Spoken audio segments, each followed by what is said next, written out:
state Supreme Court decision on abortion is ruffling feathers at the state capitol as lawmakers discuss exceptions to abortions this session.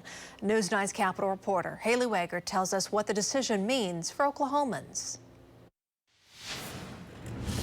A big decision handed down by the Supreme Court. Justices overturned the criminalization of abortion for expectant women. It means that there's at least 5 justices of the Supreme Court that are incompetent and are using mental gymnastics to try to create a right to abortion that is not in the Oklahoma Constitution. Republican legislators concerned with the majority opinion, including Senator Nathan Dahm. When you look through this and see all the things that they reference and everything, the lack of references even, you'll see that they just wanted to create their own interpretation of what a right to abortion is. In the ruling, justices say the Oklahoma Constitution provides an inherent right of a pregnant woman to terminate a pregnancy when necessary to save her life. Attorney General Drummond saying in a statement, "We respect the court's ruling and are pleased the justices acknowledge the exception for cases in which the life of the mother is at risk." So while we are excited and happy that we were able to provide more guidance to hospitals in those emergency exceptions to an abortion,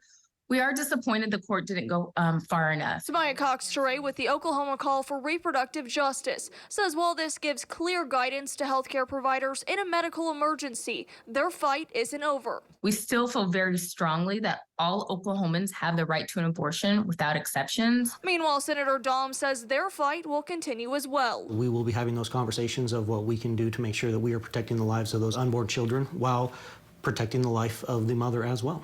There's still a handful of abortion bills making their way through the Capitol this session, some that would allow even more exceptions, including one that would allow abortions in cases of rape or incest that has been reported to law enforcement. At the Capitol, for Oklahoma's Own, I'm Haley Wager.